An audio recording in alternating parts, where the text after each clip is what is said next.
Hello! Magandang araw mga kaibigan! Kumusta kayo? Ngayong araw na ito sa panibagong episode ng Storytelling Sundays ay naghanda kami ng mga kwentong may mga kakaibang mga tauhan. Yung mga tauhan na sa tingin ko ay kilala na ninyo dahil nababasa nyo na sila o di kaya mga idolo natin. May mga tauhan din sa kwento natin ngayon na iisipin ninyo parang kayo yun kasi nakaka-relate tayo doon sa ating mga tauhan. May mga pagkakahawig tayo sa pisikal na anyo, sa pag-iisip at sa kilos. Tulad na lang dito sa una nating kwento tungkol sa isang bata at sa kanyang mga iniidolong superheroes. Palagay ko, pamilyar sa inyo mga superheroes na ito dahil sila ay gumamit ng kanilang talino at galing para sa kabutihan ng nakararami. Ito ay isinulat ni Rival-Cosico at iginuhit ni Jamie Bauza. Inilathala ng Adarna House at ito ay nanalo ng first prize sa Short Story for Children category ng Carlos Palanca Memorial Awards for Literature noong 2013.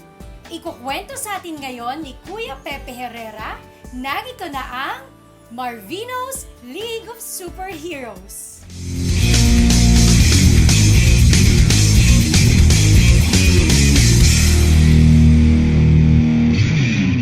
Hello there!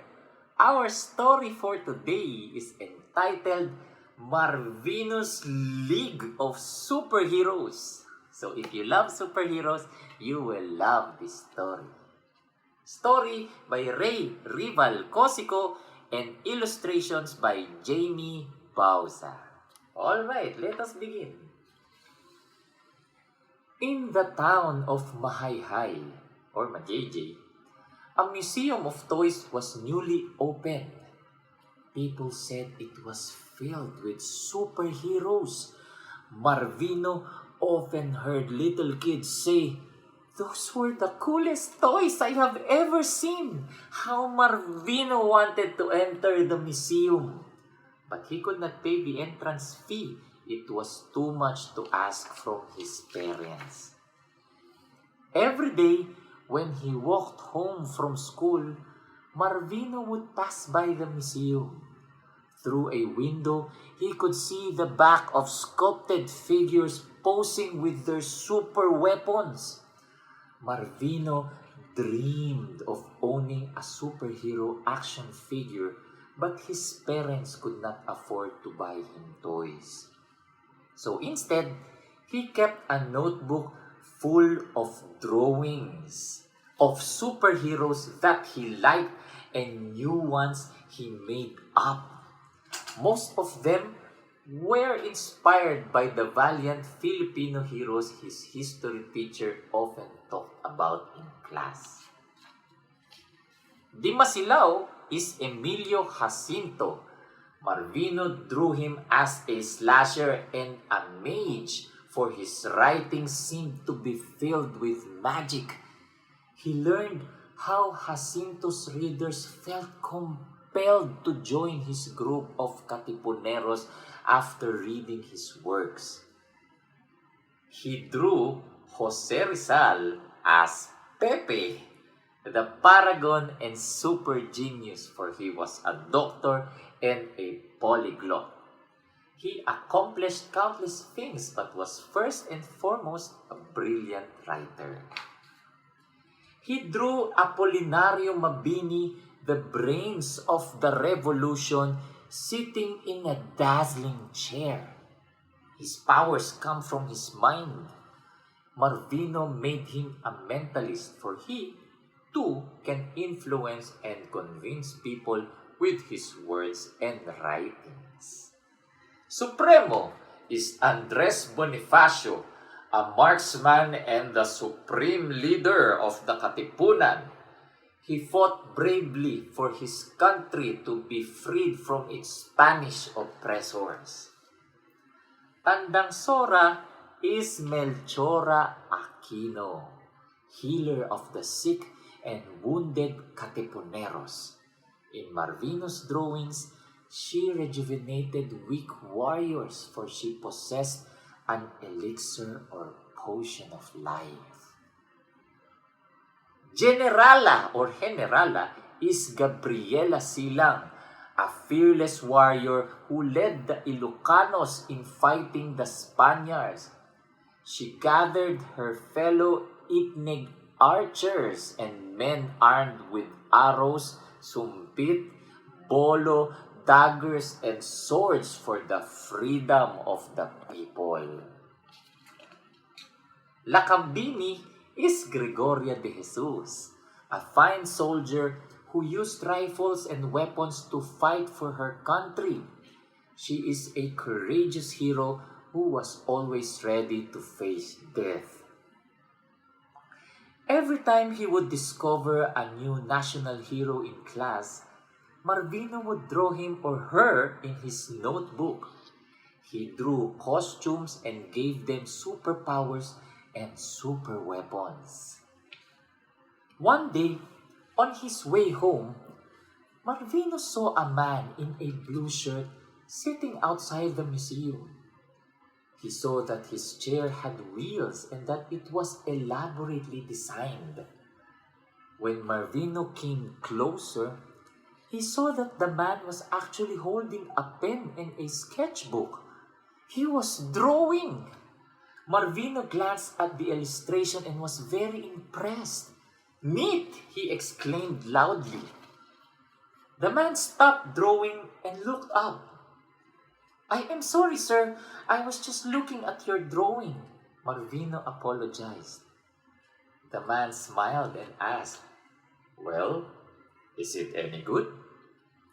Marvino nodded and said, "Opo, it is very good." "Salamat, iho," replied the man. "I like drawing too, sir. I like to draw for my classmates. Sometimes, my schoolmates pay for the sketches I make for them." "Then you must be good because people admire your work." Marvino just smiled. "We have a poster making contest in school. It is about remembering Independence Day. I really want to join." "You should join, and you should head back home because your nanay might be looking for you now." "Ay naku, you are right, sir. Goodbye then." Marvino started to sprint while waving goodbye. The man reminded Marvino of one of his favorite heroes, Apolinario. He was so amused with the man's drawings that he forgot to introduce himself properly. The next day, Marvino saw the man in a wheelchair again. He was still drawing. "Good afternoon, sir," beamed Marvino. The man looked at Marvino and smiled. "Good afternoon, little boy." "I forgot to introduce myself yesterday. My name is Marvino and I am a 6th grader at Mahayhay Elementary School." "Hello, Marvino. Call me Mr. Emilio," replied the man. "Wow! Like Jacinto and Aguinaldo. I once drew Emilio Aguinaldo as a warrior with superpowers."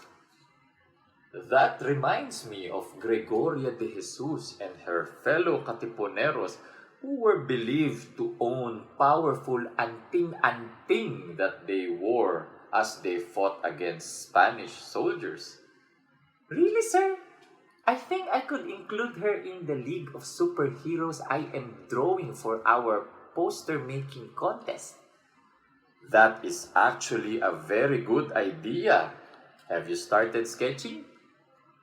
"I keep a notebook full of sketches of our heroes," Marvino said, and then showed his notebook to Mr. Emilio.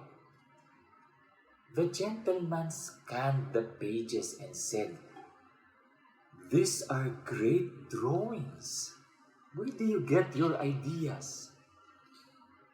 "Our history teacher is so animated when she tells the story of the Himagsikan and other important events in the past. Sometimes, she assigns a classmate as Emilio Aguinaldo or Andres Bonifacio or Emilio Jacinto. We would recall the fight in some provinces by playing battle games. Often, the Katipuneros would lose because they were outnumbered. That sounds like a fun history class. Yes, and I secretly imagined that some of the heroes wore capes and possessed superpowers when we played the game.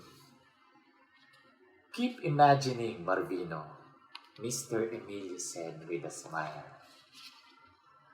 Marvino liked talking to Mr. Emilio. He discovered that when Mr. Emilio was 35, he became sick and his legs were paralyzed.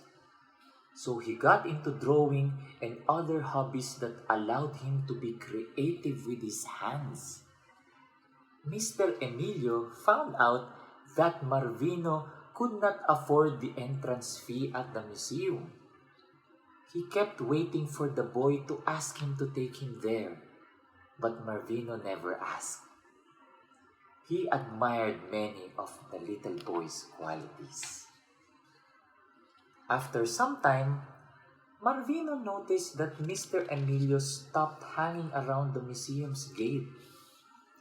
At first, Marvino thought he might be away on a vacation or must have had his legs checked in a hospital in the city. But after a few more days, he thought that maybe Mr. Emilio did not want to be his friend anymore. Marvino felt sad whenever he walked past the museum and would not see the gentleman sitting peacefully in his beautiful wheelchair. He was sadder when the day of the poster-making contest came and he didn't win. He wanted to know what Mr. Emilio would say about his poster. He wanted to ask what was wrong with his work. One fine afternoon, Marvino saw a crowd gathered outside the toy museum.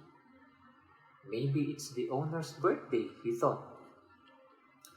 He stopped to observe some more. Then he saw a sign saying, "Free admission." Marvino was filled with so much joy because he could finally enter the museum. He could finally examine all the ninjas, soldiers, and superheroes that the other kids talked about. Marvino slowly entered the museum and saw all the marvelous, magnificent, and fantastic toys. League of superheroes, knights, and soldiers. He could not believe his luck. At the heart of the museum, a flock of visitors was gathering in front of a particular collection. Marvino squeezed his way through the people. Then he saw Mr. Emilio on a small stage. He ran to Mr. Emilio and embraced him. He was so happy to see his friend. Mr. Emilio cleared his throat so the visitors turned to him and fell silent.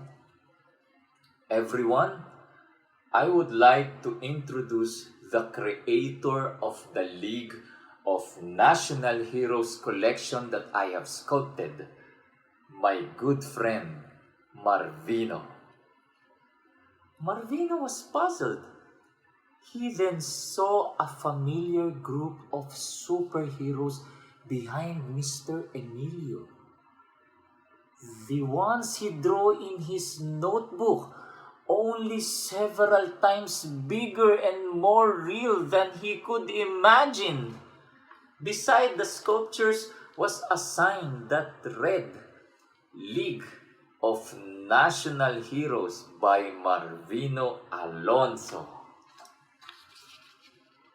Mr. Emilio was a sculptor and was the owner of the museum.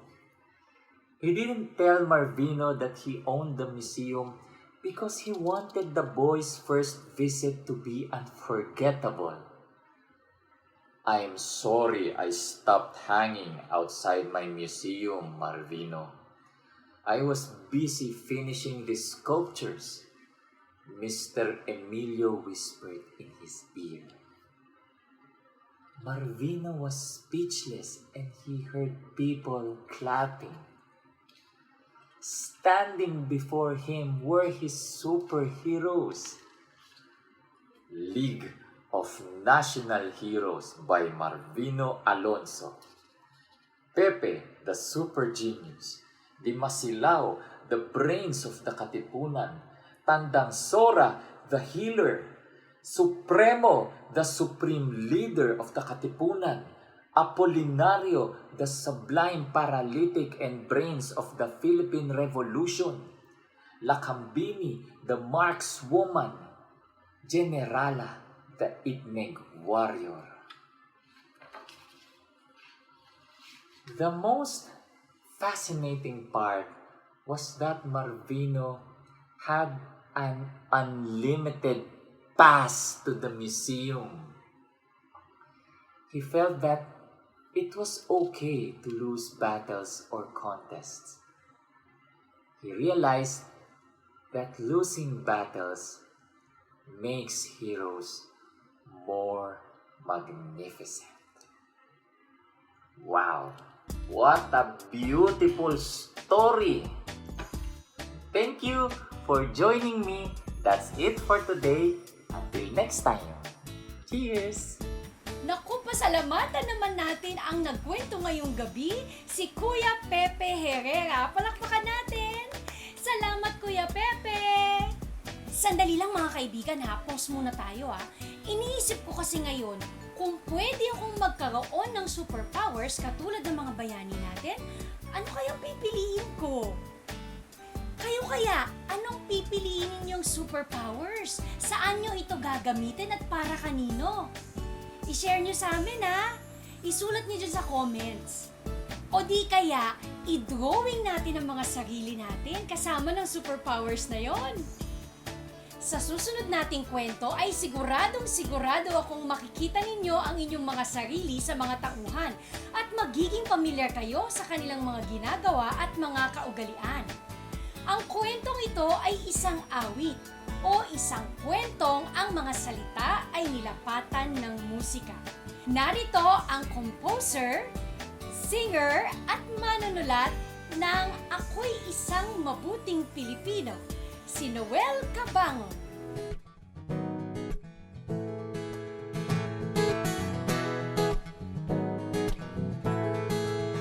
Hello po, ako po si Noel Cabangon. Ako po ang sumulat ng awiting Ako'y Isang Mabuting Pilipino. Naisulat ko po ito bilang reminder po sa ating lahat na dapat tayo ay maging mabuting mamamayan, maging mabuting Pilipino. Ang naging inspirasyon ko po dito ay yung buong kahabaan po ng Commonwealth Avenue, maging ang EDSA at Espanya.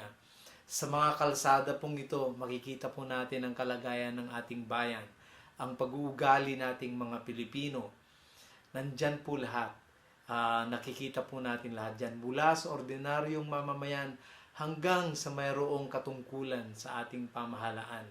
Kaya ako po naisulat ito dahil kailangan po talaga ng ating bansa ang ating panawagan na dapat tayo po ay maging isang mabuting mamamayan.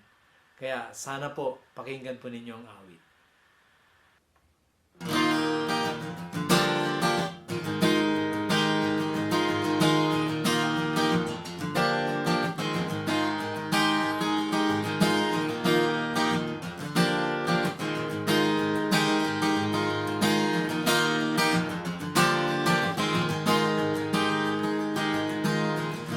Ako'y isang mabuting Pilipino, minamahal ko ang bayan ko,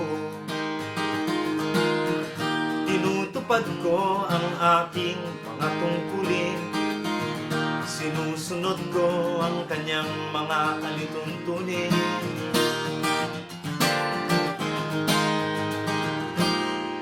Tumatawid ako sa tamang tawiran, sumasakay ako sa tamang sakayan, pumipila at di nakikipag-unahan. Hindi ako pasiga-siga sa lansangan. Nagbababa ako sa tamang babaan. Hindi nakahambalang, parang walang pakialam. Pinagbibigyan kong mga tumatawid sa kalsada. Humihinto ako pag ang ilaw ay pula. Pagkat ako'y isang mabuting Pilipino, minamahal ko ang bayan ko. Tinutupad ko ang aking mga tungkulin. Sinusunod ko ang kanyang mga alituntunin. Hindi ako nangungutong o nagbibigay ng lagay. Tiket lamang ang tinatanggap kong ibinibigay. Ako'y nakatayo doon mismo sa kanto at di nagtatago sa ilalim ng puno. Hindi ako nagkakalat ng basura sa lansangan. Hindi bumubuga ng usok ang aking sasakyan. Inaayos kong mga kalat sa basurahan. Inaalagaan ko ang ating kapaligiran. Pagkat ako'y isang mabuting Pilipino, minamahal ko ang bayan ko. Tinutupad ko ang aking mga tungkulin. Sinusunod ko ang kanyang mga alituntunin. Wow, wow. O mga bata, makinig kayong mabuti. Para sa inyo ito. Lagi akong nakikinig sa aking mga magulang. Kaya pag-aaral ay aking pinagbubutihan. Hindi ako gumagamit ng bawal na gamot.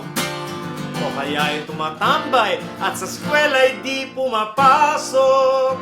Ipinagtatanggol ko ang aking karangalan. Pagkat ito lamang ang tangi kong kayamanan. Di ko ibinebenta ang ating kinabukasan. Ang boto ko'y aking pinahahalagahan. Pagkat ako'y isang mabuting Pilipino, minamahal ko ang bayan ko. Tinutupad ko ang aking mga tungkulin. Sinusunod ko ang kanyang mga alituntunin. Wow, wow. Katulad po ng nakagawian, pwede pa tayong tumayo lahat. Ayan. Itaas po natin ang ating kanang kamay. At tayo po ay susumpa. Dahil baka bukas o kaya sa makalawa ay plano nyo palang maging isang lingkod bayan. Baka plano nyo pong tumakbong presidente ng Pilipinas, maging isang opisyal ng ating bansa, o kaya maging kawani ng ating pamahalaan. Kaya itaas po natin ang ating kanang kamay. Ngayon pa lamang tayo po ay susumpa na. Okay lang po ba? Sumunod lang po kayo sa aking aawitin. Ganito lang po, simple lang. Ako'y isang tapat at totoong lingkod ng bayan. Ako'y isang tapat at totoong lingkod ng bayan. Pabor o lagay ay di ko pinapayagan. Pabor o lagay, hindi ko pinapayagan. Tapat ang serbisyo ko sa mamamayan. Dapat ang serbisyo ko sa mamamayan. Di ko ibinubulsa ang pera ng bayan. Hindi ko binubulsa ang pera ng Pera bayan. ng bayan. Ipinagtatanggol ko ang mamamayang Pilipino. Ipinatanggol ko ang mamamayang Pilipino. Mga karapatan nila'y hindi kilala ko. Mga karapatan nila ay hindi kilala ko. Iginagalang ko ang aking kapwa-tao. Ginagalang ang aking kapwa-tao. Pinaglalaban ko ang dangal ng bayan ko. Pinaglalaban ko ang dangal ng bayan ko. Pagkat ako'y isang mabuting Pilipino, minamahal ko ang bayan ko. Tinutupad ko ang aking mga tungkulin. Sinusunod ko ang kanyang mga alituntunin. Ako'y isang mabuting Pilipino.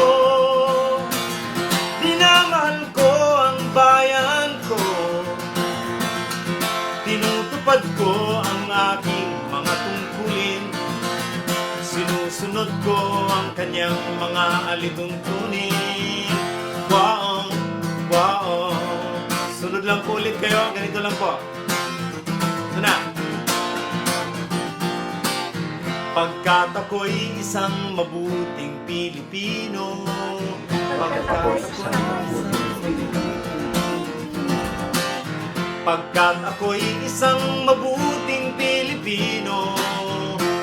Pagkat ako'y isang mabuting Pilipino. Pagkat ako ay isang mabuting Pilipino. Pagkat ako'y isang mabuting Pilipino. Pagkat ako ay isang mabuting Pilipino. Wow, wow. Pagkat ako'y isang mabuting Pilipino. Wow, wow. Pagkat ako'y isang mabuting Pilipino. Wow, wow.